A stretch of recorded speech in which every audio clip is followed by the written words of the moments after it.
What would it be today, $5 grand? That was in 1956. 56, so figure 20 times that, it would be $10,000.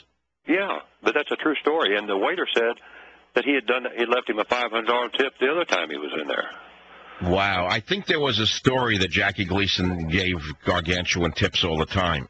Well, I don't know. I just experienced that. You know what? With Obama's taxation, we should start leaving tips like that, all of us. I'd rather give it to a waiter than to give it to these rats in the Democrat Party to take and spend any way they want. I say to everyone listening to the show, spend as much as you can, as fast as you can. Don't save a nickel because the government's only going to take it from you and spend it on something you didn't ask for. Spend your money now. With the coming communism, you may as well enjoy it. You know? San Francisco, Robert, welcome to the Savage Nation. Hey, Michael, it's an honor to speak with you. Your show, I love your show, and I know you got the Grand Banks. I came back from the Virgin Islands on a Grand Banks 42 to San Francisco back in '76. You did a GB-42. That's a hell of a seaworthy boat, isn't it? All teak, yeah. And no caulking, it's like a barrel. But, I did a lot of varnish, too. I don't know, you sound like you've been through the ringer with the varnish deal on your boat. Oh, my God. Well, it's got a lot of bright work on it. It's got the rails. It's got eyebrows around it, so-called. It's a lot of maintenance on boats that have teak. But, I have teak decks. I wouldn't have a boat without them because, to me, without a teak deck, it's not a boat. It's an RV. Oh, yeah, it's beautiful. When I stand on a fly bridge and I'm going out, I love to see the water come down onto the teak decks because it changes the color of the teak. There's also a certain scent coming off teak wood when it's wet. It's gorgeous. I mean, there's a reason for it. You can also walk on it. You can also walk on it barefoot without getting a splinter. Absolutely. A boat with a teak interior that's not varnished, if it's left on it just oiled only, it always has that wonderful teak smell down below. And well, this boat has all teak interior, but you never varnish it. What you do is you use only a damp cloth on it, and it'll maintain its luster if you keep the sun out of the inside. Yeah, they're great boats, and the varnish thing's real frustrating. It pretty much has to be done a few coats twice a year minimum, and that's right. Well, there's one product made in Florida that will last twice or three times as long. I'm not going to mention it because they don't advertise, but that's all. Whatever. 1-800-449. Berlusconi to join you on what? Line 5? He's going to join me on what? What do you mean, he's going to go on the list? Tony, line 5. Tony, what did you say about Berlusconi? Hey, Michael, can you hear me? Yes. Can you hear me? Yes. Berlusconi and the British press are having a war. Because Berlusconi owns a newspaper, and him and the British press, they're blasting each other every day. And he's blasting Rupert Murdoch's newspaper every day, and Rupert Murdoch is blasting him. So, Berlusconi's newspaper is called Il Giornale, ILGIORNALE. Yeah. .it. I think what you should do is you should get one of your letters and translate it into Italian and send it to the editor, and they can put it in as a reinforcement for Berlusconi. That's interesting. Well, I'm not at war. You got to remember, I'm not at war with the British people. It's the Labour government, the leftist socialist British government that's on the way out, and particularly this woman, Jackie Smith, who picked me out of a hat. It was not the British people. In fact, every opinion poll has shown the British people 80-20 on my side. Now, there's an incoming conservative government that's expected to win next year. I hope I don't have to wait that long to be taken off the list, But let's move on. Let us move on. 1-800-449. I brought up religion yesterday. I don't think we want to do that again, do we? I saw an article today while eating a greasy Chinese lunch. Delicious. In fact, I was away for 10 days, okay? I was out of the state. And you can't get good Chinese food out of San Francisco. Maybe New York you can, whatever. I came back. The first thing I did is I ran to the greasy joint I go to that I complain about. I was so hungry for the food, being that I'm on East Coast time. I ate this greasy lunch for breakfast. There was no one in there. They were mopping the floor at 11 o'clock today. I said to her, "Are you open?" "Yeah." Well, it was so good. It was unreal. And I drizzled, I'm in San Francisco, I can't say I poured, I drizzled hot sauce on the food.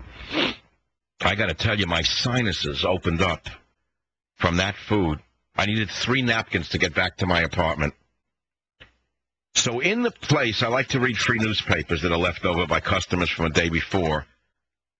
And this one is hard to read because there's still grease on it from the lunch. I said, I got to read this to the audience. It was from the San Francisco Examiner from July 14th, Tuesday. The article was, Drunk with Power and Esteem, President's Sanity Disappears. I said, what? Let me read that again. Drunk with power and esteem, President's sanity disappears. Says maybe it's time to cut the position back down to constitutional size, as history shows how warped chief executives become. I said, oh, my God. And he quotes, the author is Gene Healy. He's a columnist, and he's a vice president of the Cato Institute, and the author of the book, The Cult of the Presidency. And here's what he writes. He says, one of our greatest and sanest chief executives, Calvin Coolidge, wrote in 1929 that it was hard for the president, quote, to avoid the malady of self-delusion, living as he does in, quote, an artificial atmosphere of adulation and exaltation. And he said Coolidge had a meager staff of 38 people, didn't know the half of it. Today's president lives in a bubble of hundreds of sycophants, flies a tricked-out 747, and knows that he's the most powerful man in any room he enters. You hear this? So today it's, oh, my God, Obama swatted a fly. So cool. He went to raise Hellburger, just like any normal person with a massive Secret Service detail. And he said, how long can any of us remain grounded in an environment where we're constantly treated like a god? Well, the answer is not at all. And he talks about celebrity pathology. And then he refers to LBJ. He says past presidents drunk on adulation and tormented by responsibilities no movie star faces have indeed lost their grip. In an Oval Office meeting in 1967, asked by a reporter why America was in Vietnam, President Lyndon Johnson unzipped his fly, wagged the presidential member at his questioner, and exclaimed, this is why. 2 presidential aides consulted psychiatrists about Johnson's sanity. Okay? So now we go on to Barack Obama. And he claims, well, Obama is not stuck with the messianic thing. I totally disagree with him. I believe that Obama is perhaps the most narcissistic president in American history.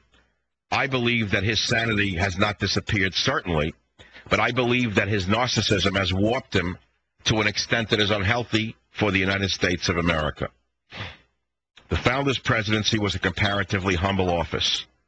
The president in the founder's time was, quote, a chief magistrate, that is a judge, constrained by constitutional limits and enjoying few of the trappings of great power. But today we have a king. We do not have a president. And he concludes, if we worry about the temptations presidential power brings, and we should, there's only one solution. Cut the presidency back down to its proper constitutional size. Good luck. I'll be right back.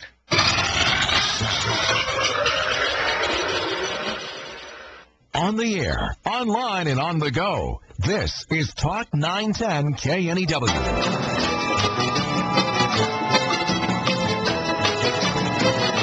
Please, that's the worst music I've ever heard in my life. Kill it. No more Xavier Cugat. Welcome back to the Savage Nation. So I'm going to throw out an idea that you haven't heard anywhere. We know that Obama is a taxomaniac. We know that Obama and his minions believe in taxing the successful in order to pay for the bums and the unsuccessful. We understand that that's communism. What you don't know is that even in ancient times, going back to Alexander the Great, and Alexander the Great, when he took men into battle, if someone died, if a soldier died, the parents and children of the fallen soldiers were exempted from all taxes and all forms of service. So, Mr. Obama, here's a little idea for you. How about exempting the parents and children of all men who died in combat from all taxes and all forms of service for the rest of their lives? How's that for something for our soldiers? Is that a novel idea? It wouldn't be the first time Michael Savage has come up with a novel idea that's been ignored. Remember during the Bush administration, when we were getting into trouble in Iraq. I said, why don't you make the Iraqis pay us through oil? What was wrong with that idea? One of the largest oil fields in the world is in Iraq, and they haven't given us so much as a barrel of oil, even though liberating the 24 million ingrates bankrupted America. Why haven't they paid us back with their oil revenue? Because the big seven sisters, oil companies, do not want them to pay us back with oil because it would drive the price of oil down. It would be the right thing to do. And what about our dear friends to the south in Mexico who eat us like lemmings, eat us like termites? Don't tell me I'm wrong, because I know I'm right. I don't care what propaganda you've been fed. The schools are going broke, the hospitals are going broke because they're providing services to illegal aliens, and they can't afford it. Why not make Mexico pay us with oil? 1 barrel of oil for one illegal per month. That would be about 20, 30 million barrels a month from Mexico. Again, great idea. It could be piped across the border.